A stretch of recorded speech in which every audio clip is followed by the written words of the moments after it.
Do it, motherfucker. Do it. Hello, comrades. My name is Cleary. If you have no idea why I'm doing the Russian speak, just go check out my first video on Second Thought, okay? A lot of interesting conversation over there. If you don't know who Second Thought is, I think he's just a straight-up communist. He advocates for socialism because, as far as I understand it, it's like that one of the stepping stones towards communism. Anyways, go check it out. Okay, there's a lot of actually interesting conversation over there, but also interesting conversation over there. But yeah, go check it out. It's fun. Anyways, today I wanted to check out Destiny on Jubilee. Destiny is a political streamer, if you don't know. Pretty big in the political YouTube space. It used to be Twitch until he got banned. And I believe he's gone on Jubilee before. He's either gone on Jubilee or he's done like similar things like Jubilee does. But yeah, I wanted to check it out. It's called Liberals and Conservatives Are More Similar Than You Think. And yeah, let's get to it. Let's see just how similar we are. I'm a liberal, by the way. That obviously means I am inherently disgusted by Republicans. Of course. Kidding. I'm not Vosh, okay? I'm kidding. Anyways, let's do it. The far left and the far right are equally problematic. First question, or first statement, I agree with completely. Yeah, I agree with that completely. I think just extremism in politics is usually not the way to go. I've actually seen both sides. I'm a gay conservative, and I have seen the far right chastise me for my sexuality, and I've seen the far left chastise me for being conservative. I've had my own address put on the freeway. That's a weird fucking space to occupy. Yeah. Kind of reminds me of Dave Rubin. I know he's been in some fucking hell, especially since like he got married like maybe only like a year or two ago. Didn't he get absolutely destroyed by his own fucking party over it? Like, that's an interesting space. I don't see how. Well, no, I do.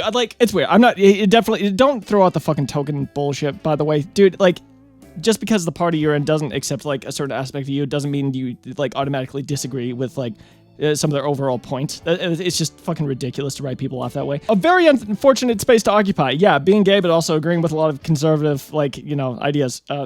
Here in Los Angeles, because they feel that my voice should not be out there. So I see the two sides actively doing harm to those of us in the middle who have a really rational voice and want to express ourselves in a safe way. I agree.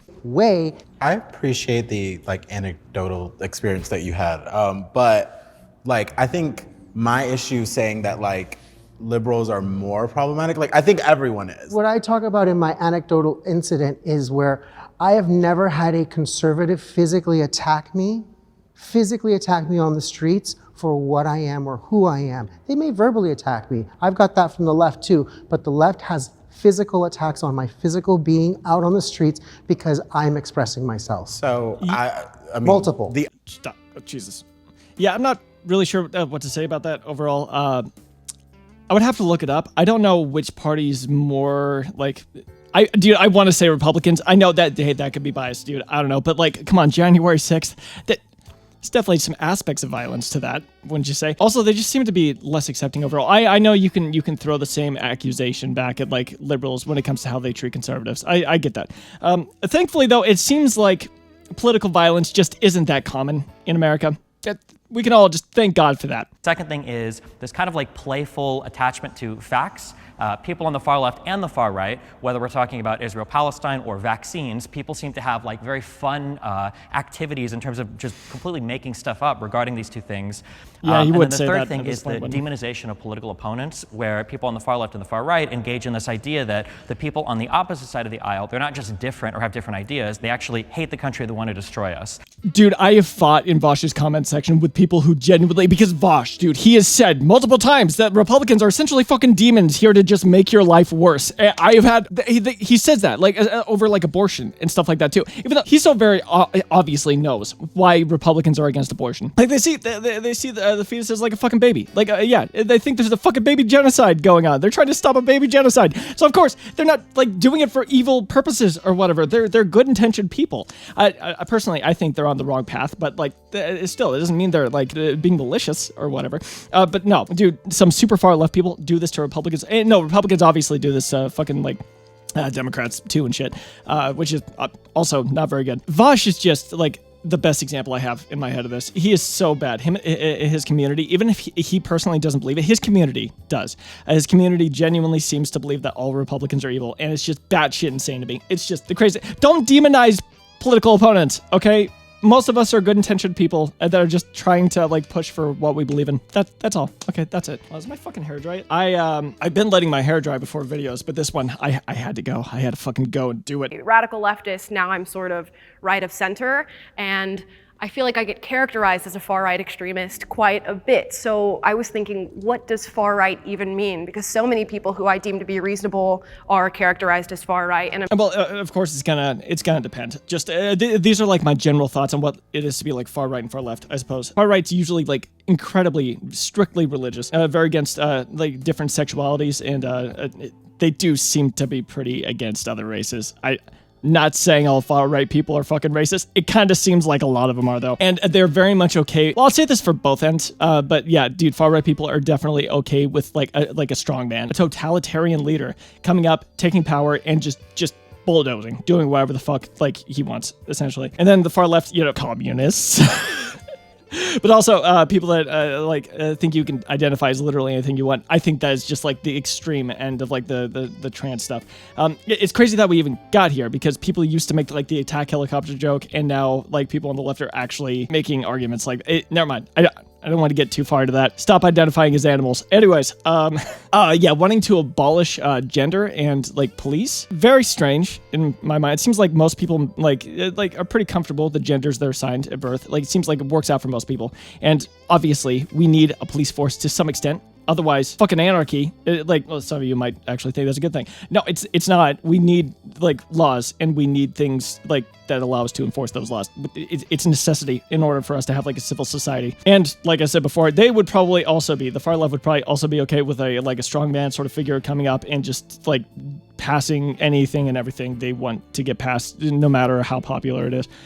Just doing whatever the fuck, he wants with the country. Or she, or they, you get me. I'm sure people on the left feel that very same way. I've gone and spoken to different campuses, both as a leftist and as a right of center individual, and I've never received more hatred or people trying to cancel my events than coming to those campuses as a conservative speaker. No doubt, most campuses are incredibly fucking liberal. Like if you go to a conservative space, you're probably gonna get somebody, you're gonna be if you go to a conservative space and you speak about liberal ideas, you're probably going to be very poorly received. Yeah, I've had a lot of conversations with conservatives. Trust me, like, dude, they can make some wild assumptions about you if you start. Just never mind. Just never fucking mind. But it just depends on what space you're in and like what ideas you're a proponent of, right? Or what ideas you're trying to like get past at people. Yeah, it just depends. As an example, so I'll pretty much go to church with anybody that asks me. Like I'm agnostic. I'm pretty strictly agnostic. I have been for just about a decade. But I find religion to be interesting. I like understanding other people's points of view when it comes to it. So if someone invites me to church, I'll usually go. There was this one time where I went to church and the sermon was just like, oh my God. He thinks trans people are literally like demon spawn. I don't, that's all I'm gonna say about that. It was fucking crazy though. Yeah, I had some issues. I think that's the only sermon I ever listened to that genuinely made me feel uncomfortable. But yeah, so yeah, like the point is like, it just depends on what space you're in, right? And what your ideas are. There should not be limitations on free speech. Yes, there absolutely should be limitations on free speech. Calls to violence. Oh my God, what did I fucking calls to violence? You shouldn't be able to go into a fucking theater and scream fire, right? Crowded place. Like shit like that. Oh my, there was one other thing I wrote down. Fuck me. Oh yeah, lying under oath is another pretty like big infringement on your freedom to like say whatever the fuck, right? Like there are certain things that we all agree probably should be illegal when it comes to speech. 3, 2, 1.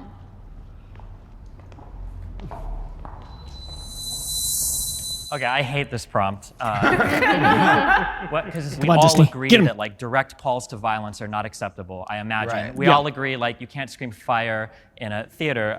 Otherwise, I think that like there should be Nazis on college campuses like doing their ideology. You should be allowed to say basically whatever rhetoric you want as long as it's not like violating the terms of service of a platform. I do agree. Oh yeah, and the platform stuff's a little iffy, but the God liberal has spoken and he agreed with me. So Media platform formerly known as Twitter, called X, is taking where they have like the community note system. I was thinking the very same thing as you. Of course, there are certain things that you cannot do, even with free speech being present. And I'm not sure how you define hate speech. So with some of the hate speech laws that are coming about, I think those need to be reevaluated. And Okay, when it comes to hate speech, we can all agree that hate speech can very easily lead to violence, right? We can all see how that would happen. In that case, it's almost like a call to violence in and of itself. It's more of like an implied call to violence, I guess, because if you hate something, you should be violent towards it. Like, why wouldn't you be? I guess. But it can very easily go that route. I don't know, but like when it comes to limiting free speech, I would say we should probably try to avoid like limiting speech as much as possible. But there are some cases where it just makes sense to do so, or like it'd be really hard for certain aspects of society to function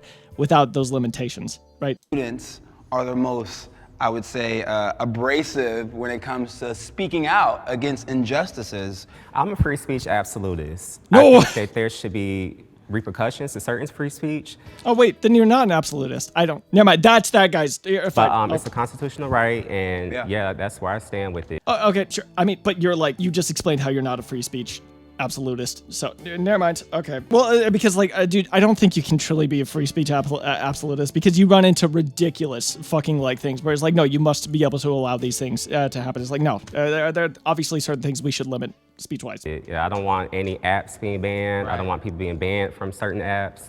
And I think there's an attack on our First Amendment right now. Yeah. I don't know how people are still talking about this. It's okay. Well, I do. There's one good argument against what I'm about to say. So they're private businesses, like social media platforms. They're privately owned, and within private businesses, you can limit the types of speech that takes place, like in the business, right? That like you are allowed to do that. It's not breaking your like freedoms. It would be like breaking the company's freedoms to not allow them to allow and disallow certain things, right?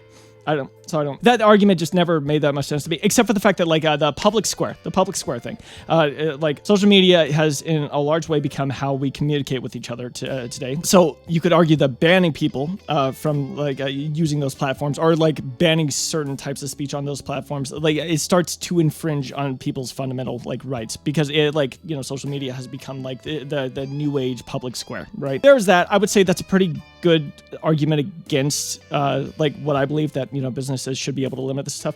But I'm not really sure what the solution is. I suppose it's a tricky area to navigate. Afraid of taking down slurs anyway, because I get called a on a daily basis online just for being a Jewish person. The unfortunate thing is this internet and social media has become the town square. And the town square, if you were to take a box and put it in the town square, there is no limit on what you can say. And who's to say the city's going to come down and say, you use the word and we're going to take your soapbox and you can't ever come back to my city. That's exactly what you're doing when you're saying the platform has every right to remove this language.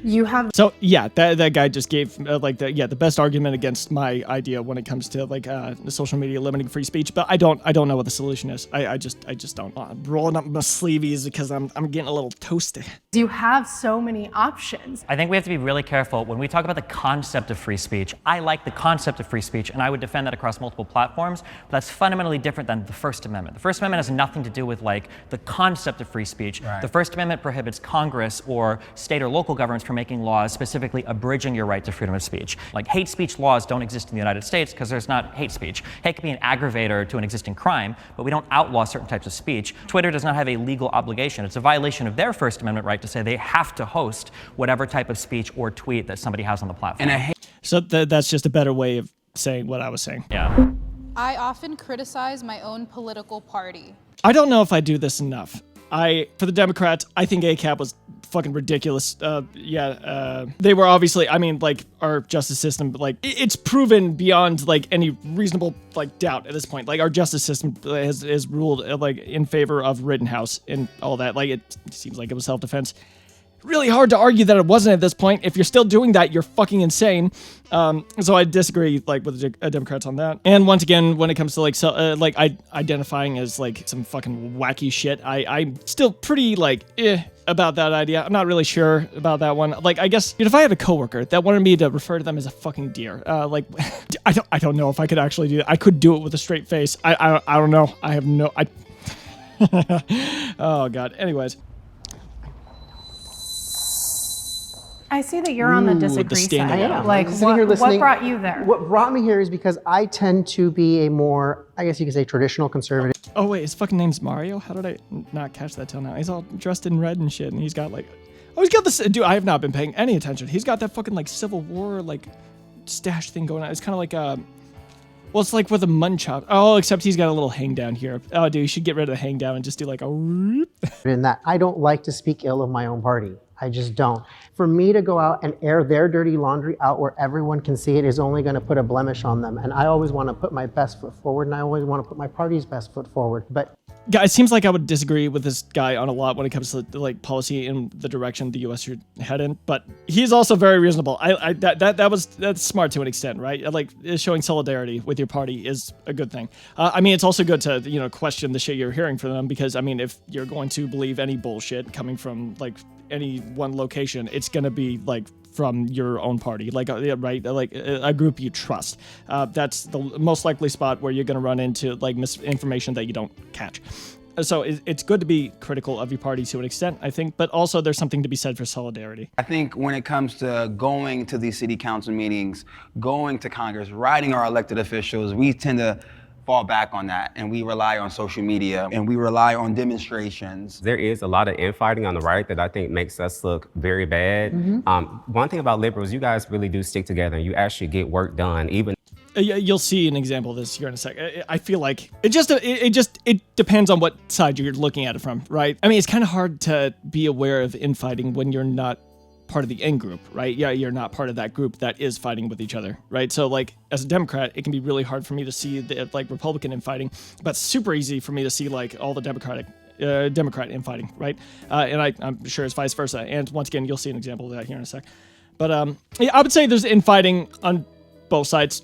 But a lot. There's a lot of fucking infighting. From my perspective as a liberal, I sometimes see y'all sticking really hard together. Exactly. That's what I was talking about. Y'all are like, no matter what, we're gonna vote red. Like, y'all seem very unified, even though you're talking about like public, like there's like internal discourse. But like I feel like liberals feel like there's a lot of internal discourse amongst us. Yeah, I guess when it comes down to it, well, thankfully, when it comes time to vote, like typically if you're a Democrat, even if you have certain issues with the party, you're probably going to vote, Democrat, and same with Republicans voting Republican, right? Like, I doubt many Democrats are going to be voting for Trump in the upcoming election. At least if you do, you're fucking insane. Fuck you, dude. Do not vote Trump, please. God, don't do it. We're always yelling at each other. I yell at my party because I'm right. That's the difference. It's because I'm actually fucking right and everybody else is wrong. That is if you disagree with me. Yeah, you're very right if you agree with me. I just want to make that clear, okay? So if you want to be right, maybe agree with my opinions. Speaking of which, by the way, dude, this channel has only been up for a little over a month. I already got like 5 videos with 1,000 views or more. One of them's actually approaching 3,000 views, which is like fucking insane. This is like farther than I ever expected to come in such a short amount of time. So like I'm going places. All right, this channel is going fucking places. If you want to be part of that, dude, fucking subscribe. Help me out, please God. I don't even have 100 subs yet, and I've gotten thousands of views. So like, please help me change that.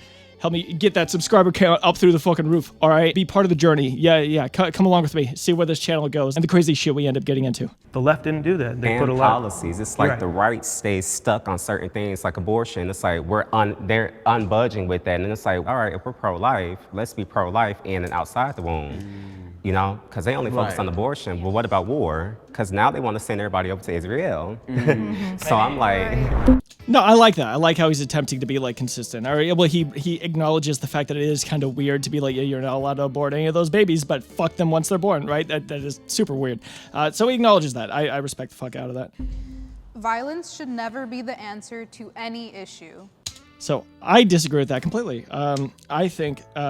Well, you have to fight for what you believe in, 100%. Like it's pretty much always going to be a fight. Especially, dude, one thing I've learned with this channel, even seemingly innocuous fucking like viewpoints are heavily contested. Sometimes you gotta fight, and sometimes sadly disagreements can be so ingrained, so deep to the point where it does lead to like real world violence. I think that's just an inevitable part of our world. I don't know if that's avoidable really, and I think like if you're on the right side, or you think you're on the right side of things. Everybody does, of course. So I guess I'm saying this to everybody, even people I disagree with, sadly. But it's true. If you think you're right and your way of doing things is going to make a better world for everybody, fucking, yeah, fight for it. I mean, violence, assuming we have a functioning democracy, I think violence is bad for two huge reasons. One is because we don't want to condition people to feel like violence is the answer to political disagreements. And then two, we want everybody to be able to utilize some form of protest against the government. And when we endorse violence, we're now saying it's okay for even people we disagree with to use violence. And that could be really scary for a lot of different reasons. Okay, I was thinking more broadly. Like, I would agree with that, though, of course. Like, if you have a, like, properly running democratic system, people settling disagreements with fucking, like, wars and violence probably isn't the best. I was thinking in more broad terms, though, right? Like, big wars. Like, I guess World War II is a great example of what I was talking about. There was obviously a very big divide between what the Allies and the Axis thought was a just and right world, and we ended up having to fight it out, right, to see who came out on top. But at the same time, the violent uprisings that have happened, most of which have actually been peaceful, but still there is some sort of violence happening because they've been oppressed for so long. Like back in the Holocaust, people think that, oh, Jews went peacefully into the concentration camps. No, we were violent. We had uprisings. We fought back. At a certain point, there is violence in fighting back to oppression. See, that's more along the lines of what I was thinking. Yeah. Demonstrations by any means necessary means, right, quoting Malcolm X, that you have to have some form of disagreement with the state that's not listening to your needs as people, as free people. And sometimes that takes, rebellious actions like burning down banks or burning down institutions that are not listening to you. Violence against institutions is definitely different. Private property, don't fucking, like the BLM riots and shit, don't condone that stuff. It's nasty, it's bad. Also, Malcolm X, that is definitely an extreme version of what we were talking about when it comes to, like, sometimes it just boils down to, like, violence. Like, there has to be some sort of conflict. Yeah, Malcolm X was insanely extreme, though. Very well thought out guy, but just, like, he was intense. Like, holy shit. Thankfully, Martin Luther King won out when it comes to, like, the grandfather of the father of the civil rights movement or whatever. But yeah, overall, like, I was thinking more broadly, like this guy and that girl. Yeah. Apparently, the next, like, fucking minute or two is just me saying exactly, yes, I agree. So I'm just gonna, like, it seems like pretty much everyone here is more or less on board with, like, the idea that, like, sometimes it does come down to violence, but it should probably be avoided when we can avoid it. Like, that's, yeah. Or now we can engage in arson or destroy neighborhoods. My side is misrepresented by the media. I think both sides are probably misrepresented by the media. It just depends on what media you're watching or listening to, right? 3, 2, 1.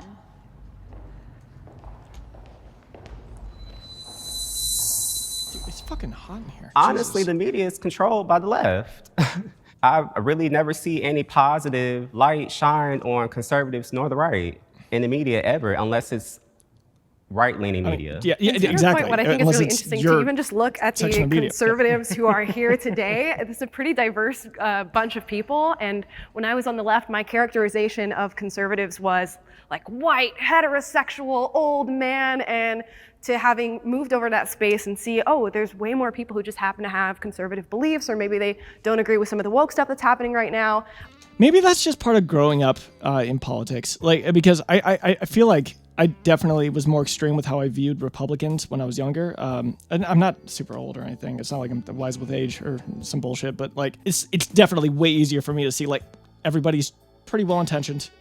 This is just what they think is best for people in the world. Like, I don't know, maybe, yeah, I don't know. I think we are often mischaracterized. I do agree that right now, ironically, it seems like the left and the farther left have more kind of corporate media control in terms of how images are displayed. So you're going to feel like if you're a conservative that you're not accurately represented, and the left maybe gets some more fair representation. But on platforms where conservatives run things, holy Christ, are people on the left completely and totally misrepresented. Yeah, like, how many times have I heard these stupid quotes from the WEF where it's like, oh, you want us to rent everything and own nothing, and you want us to eat bugs, and you're on your 57th booster shot. Today, if anybody's ever listened to Rush Limbaugh, Michael Savage, Billy Cunningham, like any of these people, these guys are not giving fair, accurate representation of the left. Their voices just tend to be more marginalized or smaller now in media because of how much corporate control kind of like bows to the woke agenda, I would say. That's right. It's because we fucking won.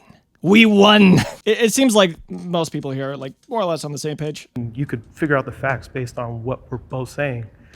You don't see that as much from the left. I want to push back on that because Ben Shapiro has stated a lot of opinions as facts. Yeah. I don't think Yeah, definitely. Well, I think that's just like a political pundit thing to do. Yeah, you know, I mean, you're going to seem way more convincing if you're stating your opinion as a fact, right? Mainstream media tends to misrepresent conservatives. We all can agree on that. But what they do very well is they misrepresent liberals in a positive light. We can all remember the news anchor going, "It's a mostly peaceful rally," and there's a building burning behind him. They've misrepresented the other side, saying, "Look, this side is all sunshine and rainbows, everything's fine, pay no attention to those people being hurt in the back." And instead of actually elevating people who were advocating for peace and saying, "Please don't destroy these buildings," they focused on the destruction and everything else, but not the actual destruction. So he's got a point. But what about like Trump supporters, dude? They like essentially anything and everything that makes Trump look bad, and there's a lot of it. They essentially just straight up deny exists. Like I feel like both liberals and conservatives can both be really bad about this shit. But also, yeah, it's really weird to say it's mostly peaceful protesting when you have a burning building. It just doesn't look good, dude. Like, oh my god, it was mostly peaceful protesting. By the way, it's like 97% of the BLM protests were fucking peaceful or something along those lines.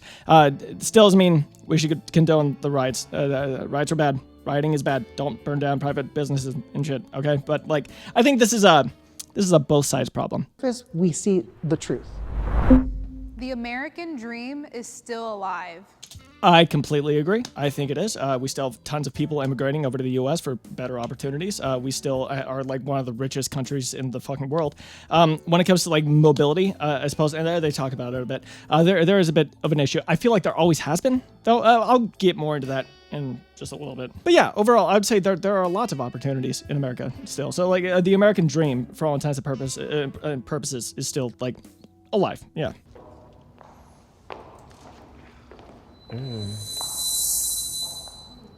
I feel like when upward class mobility is so hard as it is right now, the American dream is it's either dead or it's on life support because it's just damn near impossible for people to climb out of poverty. Everyone thinks that they're going to be the next Jeff Bezos. You're closer to being on Skid Row than you're ever going to be to. No, that's fair. That's true. I feel like it's always been hard to like, especially if you're born super poor. Like it's almost impossible to become like super wealthy. Yeah, even though I would say it's a little bit more realistic to think that you might be able to like break into the middle class or something like that. But isn't there a concept like stickiness at the end or something like that, where like if you're super poor, it's really hard to get out of that hole, and if you're super wealthy, it's really hard to fall down, right? And so, yeah, I think that's just kind of one of the issues with capitalism overall. It's really hard to like move around, like and change up your status. Jeff Bezos. I think the American dream has become the American memory. Like I was thinking about this. Okay, before I'll let them keep going. Rose-tinted glasses, dude. I don't know if things really were like that much fucking better in the past. I'll just talk about it right here. Like each decade has its own unique issues or whatever. Well, it's not perfectly defined by the decades or whatever. There's like bleed over, but each decade faces its own unique issues. And when you're in the middle of those issues, it can really seem like the American dream is dying or America's fucking collapsing or whatever. We got through those issues in the past. We got through a fucking world war, two world wars. And like we can get through like the problems we're facing today. We can. Just outside of politics, like, you know how a lot of people have nostalgia for like the past and stuff. It made me look at America and it's like, we're not gonna get back the America that we were post 9/11 when everybody was a little more unified outside of the Patriot Act and everything. We're not going to get the America where all races could get along without people saying, oh, you're culturally appropriating, you're microaggressions, all that little stuff that keeps us divided. I feel like this stuff is like politics has always been super duper divisive. There have been times where it's been better, and I agree. Like with people like Trump popping up around the first world, things are definitely becoming worse. I don't know. Once again, it's really easy to see like the time you're living in as a really, really extreme time compared to all the other times, just because like you have so much more information about what's going on today versus those other times, right? it can be really easy to get wrapped up in what's going on today and think that it's a lot more impactful or meaningful than it was, like 20, 30, 40, 50 years ago. I just don't know that that's the necessary point of the American dream. I think it shifts and it changes and it takes on the context of the time that it's in, where we had that sort of old school nuclear family, house with the white picket fence. That's changing with technology and corporations buying up properties and things like that. But I don't think the American dream is dead. I think it's taking on a new form. I think still there is no better place to be, no better place for progress. And as you watch people in other countries, what are they influenced by? They're influenced by America. Where do they want to be? They want to be in America. Yeah. So it speaks to me that the dream is very much still alive. Opportunity is very much still alive. It just... Yeah, that I don't have anything to say to that besides like that is just a beautiful way to put it. Yeah, I completely agree. It's not, I can assure you.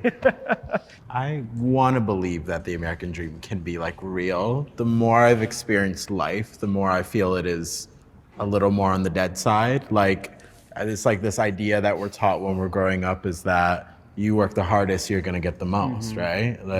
But that's just not true. Like, okay. So there's a lot of luck involved when it comes to being successful. But the thing is, there's also a lot of hard work involved in order to like get to the point where you can be that lucky, I guess. Okay, so I'm sure a lot of you have heard of Andromeda's Strain. It was a book written by Michael Crichton, turned into a movie.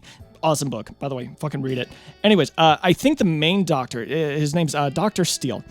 And he says something, I'm paraphrasing, he says something along the lines of, luck only comes to those who are diligent, those who work hard and jump on opportunities. It's not just luck. If you're not waiting around to capture those moments where you do get lucky and you get a really big opportunity, then, of course you're not going to get anywhere. So there's a decent, mixture of luck and hard work and diligence, right? You need both. And we just have to be strong enough to take it. I think for individuals who immigrate to America, the American dream may still be alive and embedded within their spirit. But I think for BIPOC folk that are within America, the American dream is sort of a memory, and it's becoming less vibrant due to the housing crisis, due to, like you said earlier, gentrification, due to the lack of education.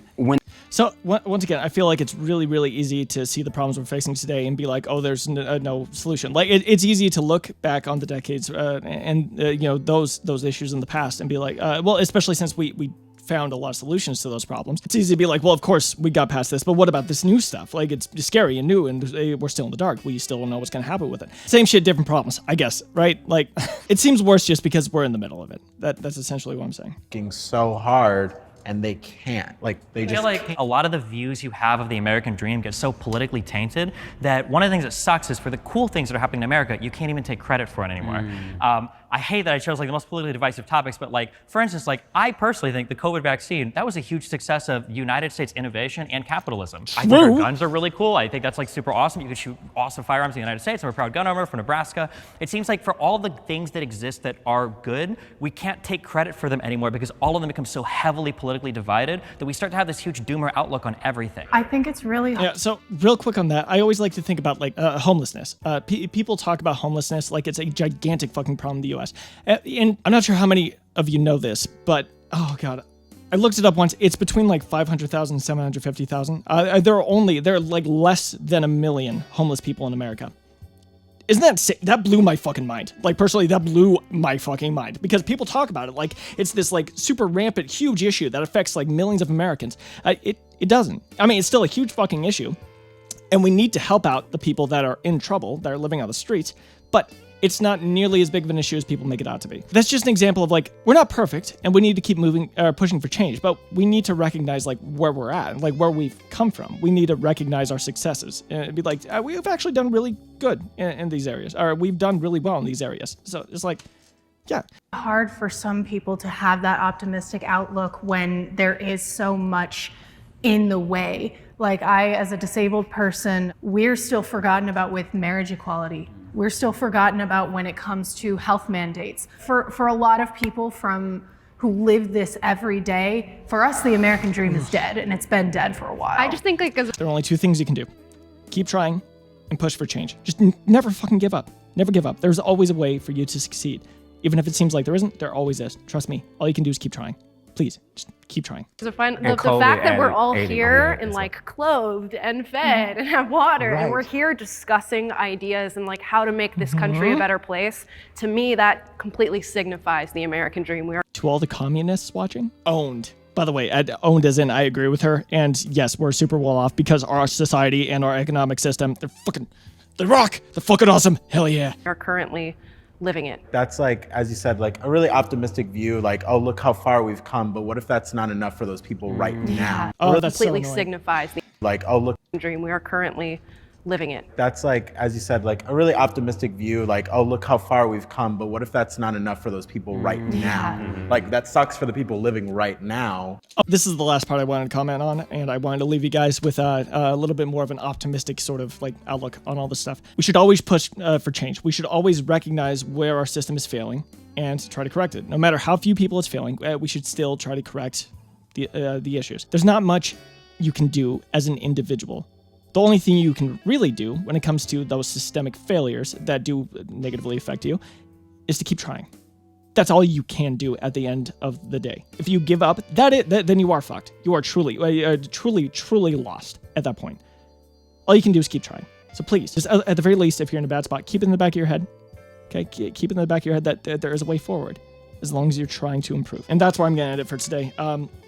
Yeah, this was interesting. It was interesting to see Destiny doing another kind of bigger mainstream sort of like show. He's definitely moving up in the world, and it's cool to kind of follow along. And yeah, it'll be even cooler to see where he ends up at the end of the day. But anyways, yeah, please God, subscribe, guys. All right, the big things are happening to this channel. It's big. All right. Also, oh fuck, right. By the way, if you like my shit, if you agree with me, please God, comment, because the majority of the people, even on videos that have a higher like that have more likes than dislikes, I still get mostly negative comments. So I've come to the realization that it's just people that didn't like what I had to say are more likely to comment. So if you did like what I have to say, please give me a little moral support, all right? Because I am fighting day in, day out in my fucking comment section across at least like 5 or 6 videos right now. I could really use the support, all right? So please, leave a like and a comment. Shit, hopefully that didn't come across as too pathetic. I was going for a little bit of patheticness there. Just a little sympathy milking, you know? But anyway, for real, like, if you guys like what you saw, please subscribe, dude. All right, once again, this channel's only been up for like a little over a month. I already have 5 videos, over 1,000 views. I think 2 of them are in the 2,000 range. Then the other 3 in the 1,000s. The Joe Cap video is gonna hit 3,000 pretty soon, or at least it's on track to. But yeah, no, big shit's happening on this channel. I have a lot of hope. I got some high hopes when it comes to the future of my channel. So yeah, fucking jump on board. All right, support me.